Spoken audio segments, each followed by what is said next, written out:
মানুন। আমার মতো আমি নিজেকে নষ্ট করতে পারি, আপনারা কেন করবেন? একটু ভোরে উঠো, ভোরে উঠে একটু ভগবানের কাছে পবিত্র হয়ে গিয়ে বসুন, দেখবেন সারা, দেখুন একটা মানুষের দিন কেমন যাবে এটা প্রভাতই বলে দেয়, প্রভাত বলে দেয়, প্রথম সূর্যের উদয় বলে দেয় আজকের দিনটি কেমন যাবে আপনার। এই জন্য রামচন্দ্র, আচ্ছা ঘুম প্রভাতে ভাঙলেন তাতেই কি সব হলো? হলো না।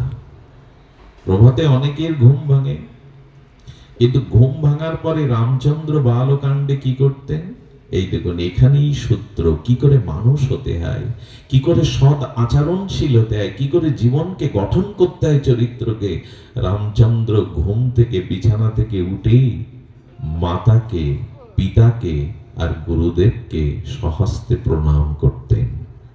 ভগবান, এই শিক্ষাটা কটা গৃহে আছে এখন?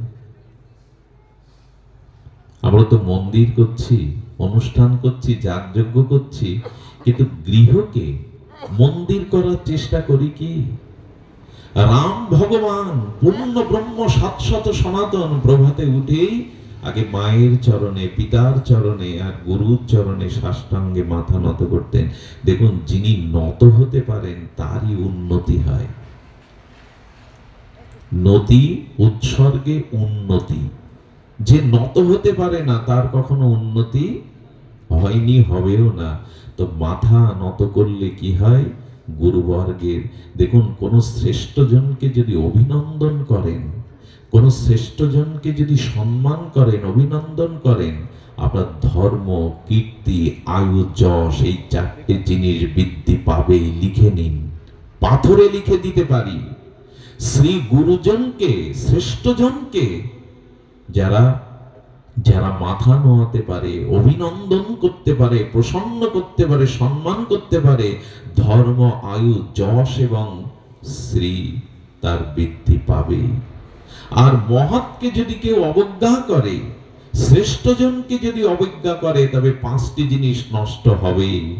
আয়ু শ্রেয়ং যশা ধর্মং লোকান আশিষ এবচ হন্তি শ্রেয়াংশি সর্বাণি পুংস মহতিক্রম।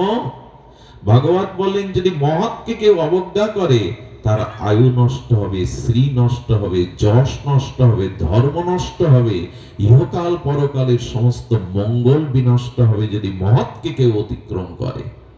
কে মানে?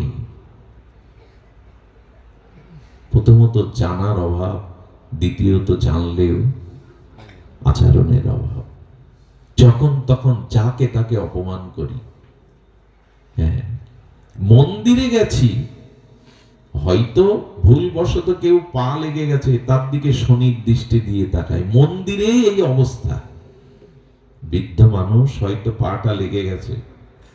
আগে দেখতাম গাড়িতে, যানবাহনে পা লাগলে, লেগে গেলেই সাথে সাথে ছোট হলে আদর জানাতো, বড় হলে প্রণাম করতো। এখন উল্টে রাগ করে।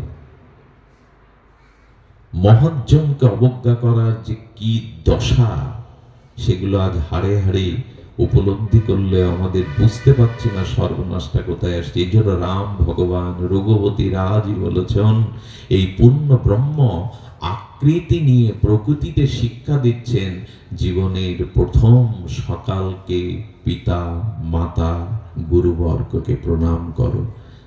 হ্যাঁ, মুসলিম ধর্মে ওরা ওয়াজ করতে করতে হাত তুলতে বলে। কয়জন এই করেন? কয়জন পাঁচ ওয়াক্ত নামাজ পড়েন? আমি যদি বলি, এখানে আমরা কয়জন প্রভাতে পিতামাতাকে প্রণাম করি, গুরুকে? নিজের কাছে জিজ্ঞাসা করুন। ভগবান করছেন, ভগবান শ্রীকৃষ্ণ তিনি মাকে প্রণাম না করে গোষ্ঠে যেতেন না, পিতাকে প্রণাম না করে গোষ্ঠে যেতেন না। এই শিক্ষাটাই, ওই বড় বড় কথা, বড় বড় তত্ত্ব রেখে যদি শুরুটা করি প্রভাতে, এটাও তো মানি না। বৃদ্ধ পিতামাতা ঘরে আছে অথচ প্রণাম করি না। এদের আশীর্বাদ খুব প্রয়োজন। পিতামাতা গুরুর আশীর্বাদ বিনা আপনার জীবন সুন্দর হতে পারে না, কল্যাণময় হতে পারে না। এই জন্য রাম ভগবান বালকাণ্ড থেকে বাল্মীকি, তুলসীদাস গোস্বামী শুরু করেছেন। এই দেখো আদর্শ, প্রভাতে শয্যা ত্যাগ করে পিতামাতার আশীর্বাদ নাও, গুরুবর্গের আশীর্বাদ নাও। এলো বালকাণ্ড। এর পরের কাণ্ডটা কি? অযোধ্যা কাণ্ড। যখন একটু বড় হচ্ছে, অযোধ্যা শব্দের অর্থ যেখানে যুদ্ধ নাই, যেখানে যুদ্ধ নাই তাকে বলে অনাসূচক, অভাব সূচক। আর যোদ্ধা মানে যুদ্ধ। যেখানে যুদ্ধ নাই তারই নাম হলো অযোধ্যা। অযোধ্যায় হিংসা ছিল না, বিদ্বেষ ছিল না, যুদ্ধ ছিল না। এখানে ইঙ্গিত করছে জীবনের প্রথমে সংসারে যেন যুদ্ধ লেগে না থাকে। আমাদের পরিবারে ছোট ছোট শিশুগুলো কি দেখে দেখুন, আমি একটু সামাজিক কথা বলছি, বলা প্রয়োজন। স্বামী স্ত্রীর ভিতরে যে ঝগড়াগুলো হয়, ওই দোলনায় টানানো শিশু আপনার থেকে বেশি ওটা অনুকরণ করে নেয়। ওদের ব্রেন, ওদের মস্তিষ্ক তখন খুব সূক্ষ্ম, ওরা যা দেখে যা শোনে তাই নিয়ে নেয়। একবার ঠাকুর অনুকূল চন্দ্রের কাছে গিয়েছিলেন নেতাজি সুভাষ বসুর মা। নেতাজি সুভাষ বসুর মাকে বলেছিলেন, তোর সাথে তোর স্বামীর ঝগড়া হয়? বলে হয়, তবে সুভাষের সামনে কখনো ঝগড়া হয়নি। নেতাজি সুভাষের সামনে বলে কি করতিস? বলে ঝগড়ার যদি প্রয়োজন হতো, সুভাষ শিশুকালে ঘুমিয়ে পড়লে তখন ঝগড়া করতাম। এর গর্বেই নেতাজি আসবে না তো কার গর্বে আসবে? বলে ঝগড়ার যদি কোনো প্রয়োজন হতো, তবে সুভাষ ঘুমিয়ে পড়লে তখন ঝগড়া করতাম।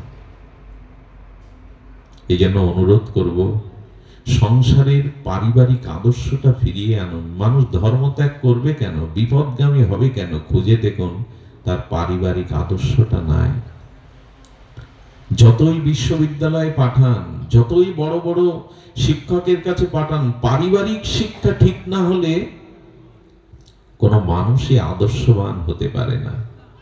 আমি নিজের কথা কি বলবো, এই নিজের কথা বলা তো উচিত নয়। আমার পিতা ঠাকুর ক্লাস 2তে যখন পড়ি, লেখাপড়া তো শিখতে পারিনি, ক্লাস 2তে যখন পড়ি, প্রভাতে প্রদীপ জ্বালিয়ে আমার বাবা আমার কোলে বসিয়ে আহ্নিক করতেন, গীতা পাঠ শোনাতেন, মাকে বামে নিয়ে। সেই আদর্শটা এখনো আমাকে টানে, সেই স্মৃতিপট এখনো চোখের সামনে ভাসে। গৃহে যদি ধর্মচর্চা না থাকে, গৃহ যদি কোনো পিতামাতা আচ্ছা পিতামাতায় আহ্নিক করে না, বন্দনা কীর্তন করে না, সন্তানকে কি করে আপনি ধর্মমুখী করবেন? তারপরে এখন অনেক যন্ত্রণা, পিতামাতার স্থান নেই। বৃদ্ধ পিতামাতা, ঠাকুমা দাদুদের এখন লাগে না, এদের লাগে না। একজন বলছিল এখন ছোট ছোট বাচ্চারা একটা ক্রোধী হয় কেন? কারো চোখ তুলে নেয়, কারো চুল ছিঁড়ে নেয়, এটা ওটা ভাঙে, এটা হিংস্র স্বভাবের কেন শিশুরা? এদের রাগ রাখবার জায়গা নেই, এদের ক্রোধ রাখবার। দেখুন, উনানের মধ্যে আগুনটা যদি জ্বলে তাহলে সংসার চালায়, কারণ ওই খাদ্য থেকে বেঁচে থাকে। উনানের মধ্যে সীমাবদ্ধ আগুনটি সংসার চালায়, আর উনানের বাইরে আগুন ছড়িয়ে পড়লে সংসার জ্বালায়। তার মানে ক্রোধটা এখন রাখবার কারণ কি জানেন? আগে বাবা মা কিছু বললে, মানলে, কিছু না দিলে, ও যখন রাখতো তখন ঠাকুমা কোলে নিত, আয় তো আজ তোর মাকে বকে দেব, আজ তোর বাবা বাড়ি আসুক। ওই যে কোলে বসে এই বাণীটা শোনাতো না, রাগ ওখানে আর্ধেক।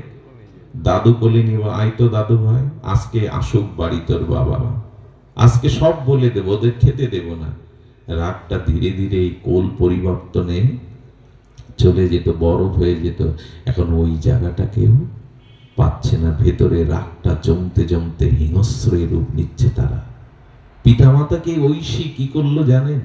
বিশ্ববিদ্যালয়ে পড়া অষ্টাদশী ঐশী পিতামাতাকে ঘুমের বড়ি খাওয়ালো 18 করে, আর মধ্যরাত্রে বুকের ওপরে বসে নিজের পিতামাতাকে 18 বার ছুরি আঘাত করে মারল।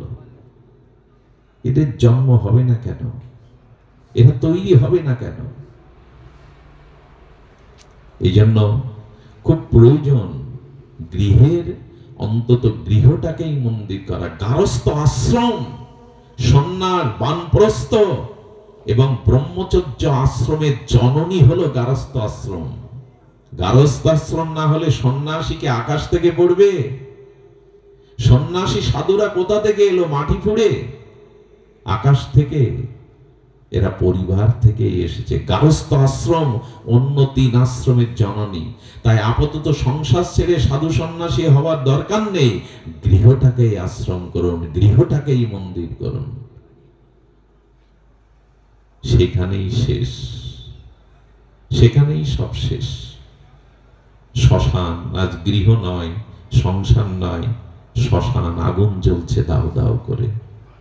এই জন্য শাস্ত্রী প্রথমেই বলেছেন, শিশুকে সংস্কার দিন। আপনি পিতামাতার ছবিতে মারা গেলেও প্রণাম করুন, আপনার সন্তানকে বলে দিতে হবে না।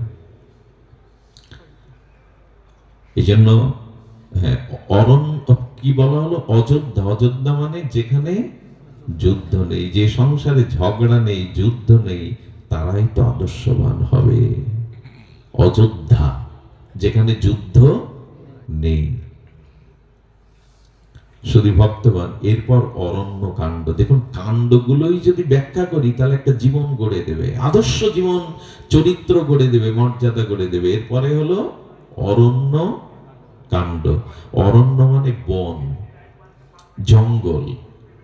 তবে এইটুকু বলি, সাধু হতে গেলে, সন্ত হতে গেলে, দিব্য চরিত্রবান হতে গেলে বনে আপনাকে যেতেই হবে। বনে মানে একটু একান্তে আপনাকে কাটাতে হবে। শ্রীকৃষ্ণ তিনি বনে গেছেন। বনে গেছেন মানে সন্দীপনী মুনির আশ্রমে জঙ্গলেই কাটিয়েছেন। রামচন্দ্র 14 বছর কে যায়নি একবার বলুন তো? সমস্ত ঋষিমুনিরা জঙ্গলে তপস্যা করেছেন। আজও বৃন্দাবনের যারা নিষ্কিঞ্চন সর্বত্যাগী সাধু, তারাও জঙ্গলে, গুহায়, বনের মধ্যে পড়ে আছে। কেন? জীবনকে মাঝে মাঝে একটু একান্তে ভজন সাধন করতে হয়, একটু একান্ত হতে হয়, একটু নীরব হতে হয়। জঙ্গলে না গেলে রামচন্দ্র এই মুনি ঋষির সঙ্গ, তপস্বী, এমন তপস্যা তার হতো না। জঙ্গলে তো রাধারানী বাস করেছেন, গোপীরা তো 100 বছর ব্রজ বিপিনে বৃন্দাবনে কৃষ্ণ বিরহে কাটিয়েছেন। সেই উদ্ধব যখন গেল, তারা জঙ্গলের মধ্যেই, বনের মধ্যেই, বৃন্দাবন তো বন, বনের মধ্যেই সাধন। একটু একাকী থাকতে হয়। একাকী আর আমরা থেকেছি। মাঝে মাঝে যাদের তাস খেলা অভ্যাস না, আমি নিজে দেখেছি, জানেন, আজকে হয়তো আসেনি কেউ, তখন ও 3 দিকে তাস কি করে, মানে ওইভাবে ওই যে 3 দিকে যেরকম খেলা যায়, ওত্তা ও দেয়, ওত্তা ও দেয়, ওই বসিয়ে নেয়, 3 জনকে বসিয়ে নেয়। একাকী থাকতে রাজি নই আমরা। জঙ্গলে যেতেই হবে, নিরিবিলি যেতেই হবে।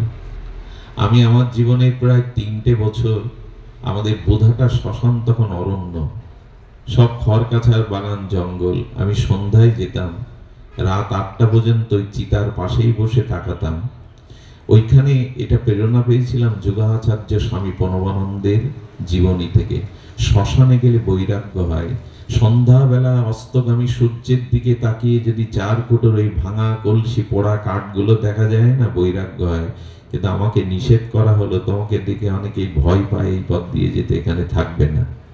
ধূপ জেলে সে সময় মনের অবস্থাটাও অনেকখানি উৎসমুখী ছিল, এখন যেটা নাই। এই জন্য মাঝে মাঝে একটু একাকী হবেন।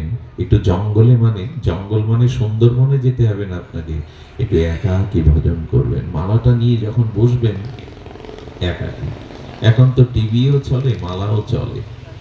কোলাহলের মধ্যে থাকলে নিজেকে গঠন করা যাবে না, একটু একাকী চাওয়া যায়। দেখুন, যখন আপনি একাকী আনন্দ পাবেন, জানবেন আপনি ভজন রাজ্যে প্রবেশ করেছেন। একাকিত্বের মধ্যেও যখন আনন্দ খুঁজে পাবেন, জানেন আপনি একে না হলে চলবে না, ওকে না হলে চলবে না, একাকী আমি থাকতে পারি না, জানবেন তার দুর্দশা আছে, সে মোহে জড়িয়ে গেছে।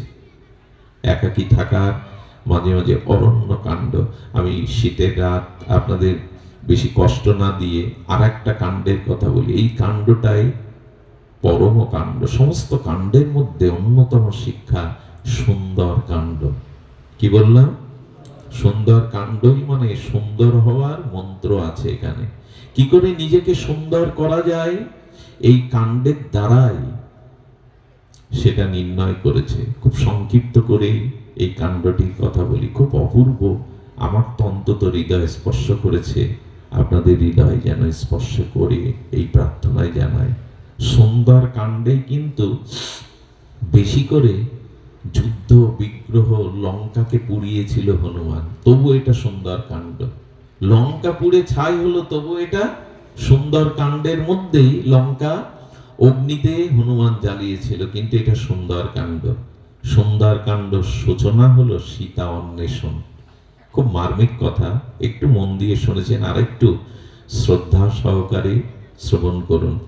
সুন্দরকাণ্ডের শুরুটা কি দিয়ে না, সীতা অন্বেষণে জাম্ববান হনুমান বানর সেনারা সমুদ্রের এপারে বসে, এই সুন্দরকাণ্ডের শুরু। কি শুরু?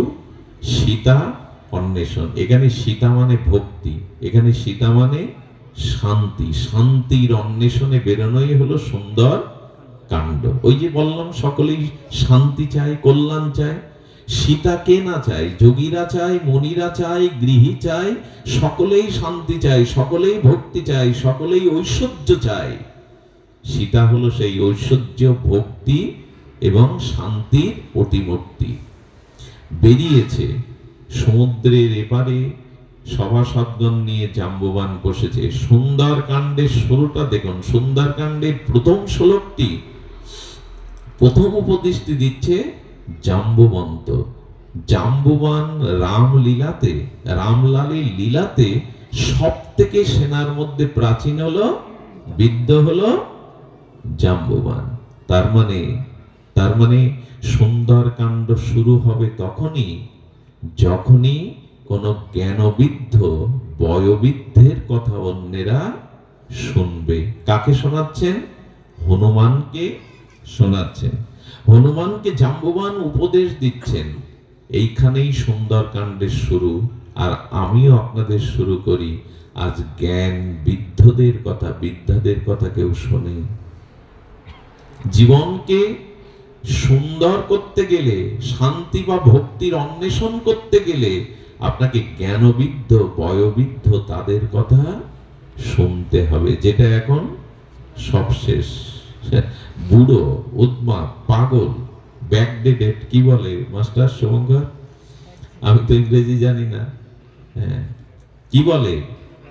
ব্যাকডেটেড। ডেড মানে মৃত। আজকাল আমাদের কাছে সব মৃত। বৃদ্ধ বিদ্যাদের কথা কেউ শুনি আমরা? পাগল, উন্মাদ, কি বোঝে? কিন্তু সুন্দরকাণ্ড শুরু হলো বয় জ্ঞানবিদ্ধ জাম্ববন্তের উপদেশের দ্বারা। কে লঙ্কায়, কে সমুদ্র পাড়ি দিয়ে সীতা অন্বেষণ করতে যাবে? উপদেশ কার কাছ থেকে আসছে? বৃদ্ধদের কথা, জ্ঞানবৃদ্ধ বয়োবৃদ্ধদের কথা শুনতে হবে। বয়োবৃদ্ধদের কথা শুনতে হবে। এই জন্য দেখবেন প্রত্যেকটি কাজে, ভগবানের লীলাতে দেখবেন আচার্য ছিল। অযোধ্যাদের আচার্য ছিল বশিষ্ঠদেব, বিশ্বামিত্র। শ্রীকৃষ্ণ যদুবংশের, তাদের আচার্য ছিল কে? শাণ্ডিল্য ঋষি, গর্গ মুনি। সবাই মেনেছেন আচার্যদের কথা, বৃদ্ধ বিদ্যাদের কথা। এখন কেউ মানে না, কেউ কেউ মানে, ব্যতিক্রম আছে। তাহলে সুন্দর কাণ্ড কখন শুরু হবে? জীবনের সুন্দর শান্তির ভক্তির অন্বেষণ শুরু হবে যখন জ্ঞানবৃদ্ধ বয়োবৃদ্ধদের কথা আপনি শুনবেন। দেখুন, বৃদ্ধদের কখনো মনে করবেন না ওরা বোঝে না, কারণ আপনার বয়সটা, আপনার অনুভূতিটা তারা পার করে ওই পর্যন্ত অভিজ্ঞতা সঞ্চয় করেছে। তাই জাম্ববন্ত হনুমানকে উপদেশ দিচ্ছেন। সুন্দরকাণ্ডের শুরু গুরুজনের উপদেশ দিয়েই।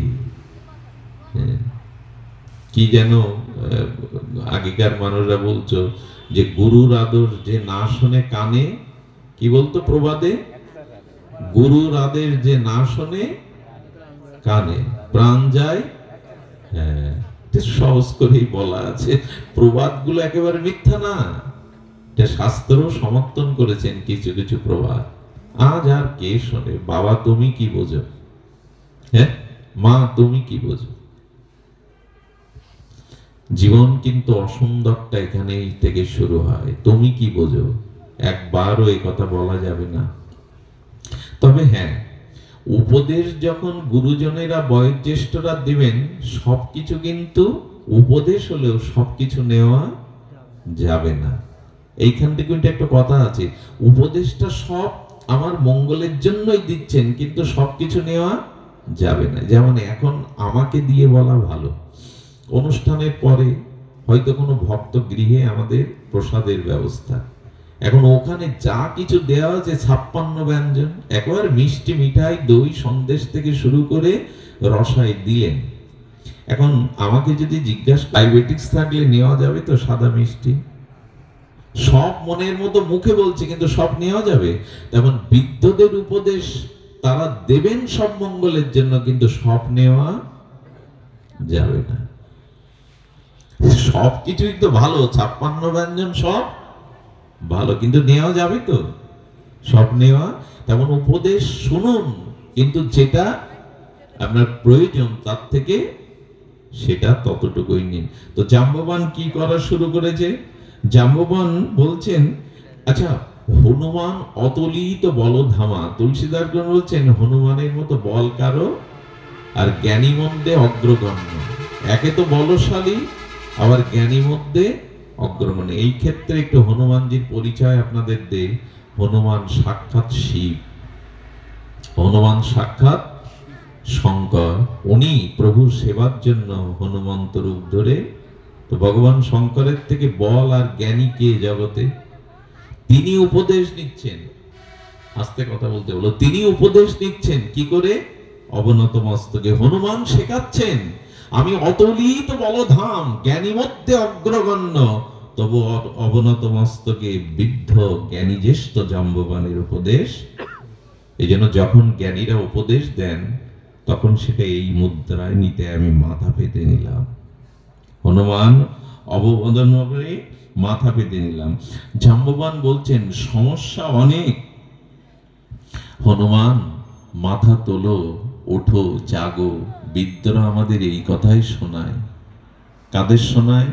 যুবকদেরকে, আগামী জন্মের প্রজন্মকে, ওঠো জাগো, সমস্যা অনেক, সীতা হরণ হয়েছে, প্রভু সীতা অন্বেষণে আমাদের দায়িত্ব দিয়েছে, সমস্যা অনেক, ওঠো জাগো। হনুমান তখনও মুখ নিচু করে আছে। খুব মার্মিক কথা। তারপর কি বলছেন?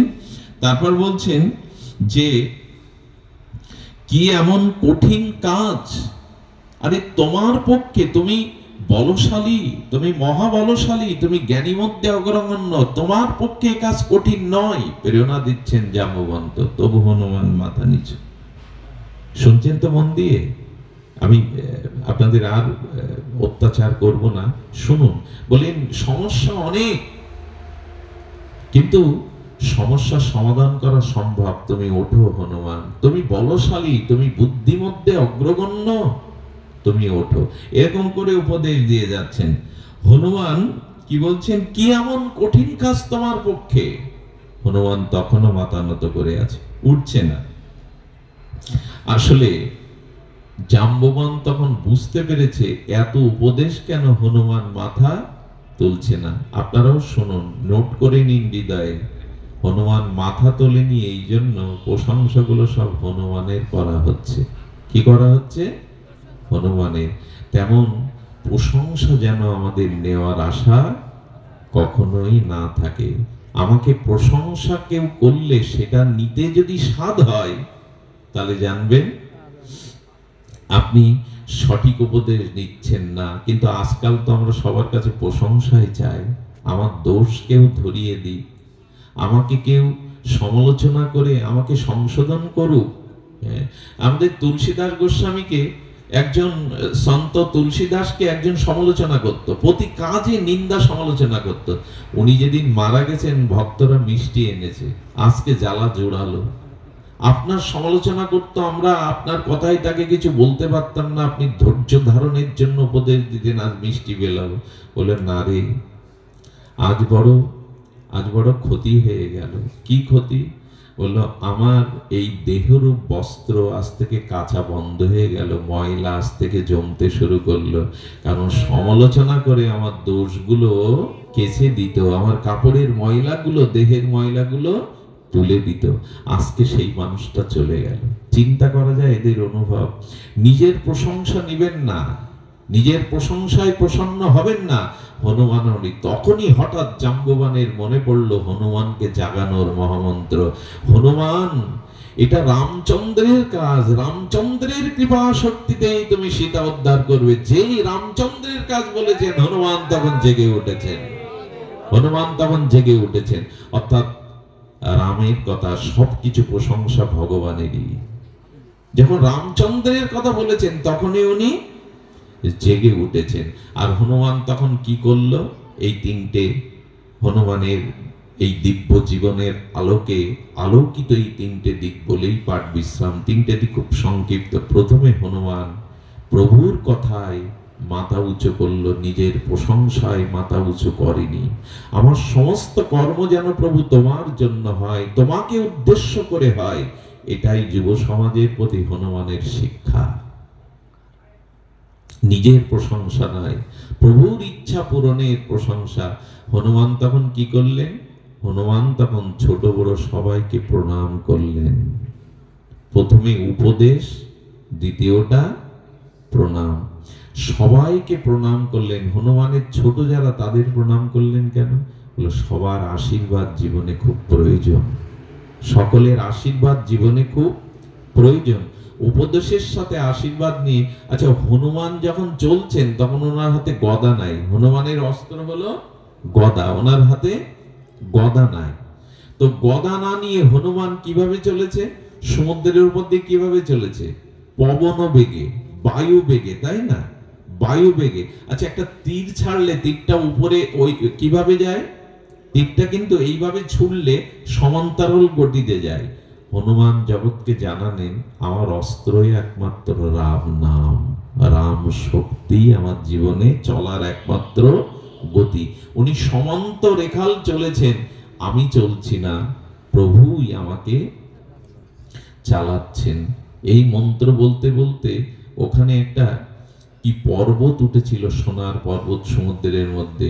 পর্বত বলছেন হনুমান যে একটু বিশ্রাম নিয়ে যান। পর্বতকে স্পর্শ করে বললেন রাম কার্য সম্পন্ন না হওয়া পর্যন্ত আমি বিশ্রাম নেব না। জীবনে প্রেম ভক্তি ভগবান লাভ না করা পর্যন্ত আমি বিশ্রাম নেব না।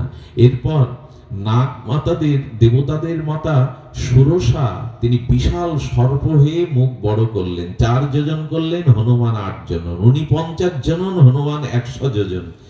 উনি যত বাড়াচ্ছেন নাগ মাতা সুরসা, উনিও তত বাড়াচ্ছেন। এই নাগকে জানেন? কীর্তি বা প্রশংসা। মানুষের জীবন, সাধন জীবন, ভক্ত জীবন তখনই নষ্ট হয় যখন প্রশংসা বা কীর্তি তাকে গিলে খায়। আমার মতো বক্তা কে আছে, আমার মতো পাঠক কে আছে? এই প্রশংসা আপনাকে সুরসা রাক্ষসী পরীক্ষা করতে এসছে।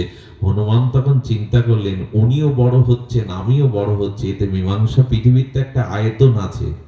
সঙ্গে সঙ্গে হনুমান ছোট হয়ে, ক্ষুদ্র হয়ে মানব রূপ ধরে মুখ থেকে বেরিয়ে সামনে পড়লেন। তখনই সুরসা বললেন হ্যাঁ, তুমি বুদ্ধিমন্ত, যে ছোট হতে জানে সেই জয়ী হয়। আমি আশীর্বাদ করছি, কীর্তি তোমাকে গিলতে পারবে না, প্রশংসা তোমাকে গিলতে পারবে না, তুমি পারবে।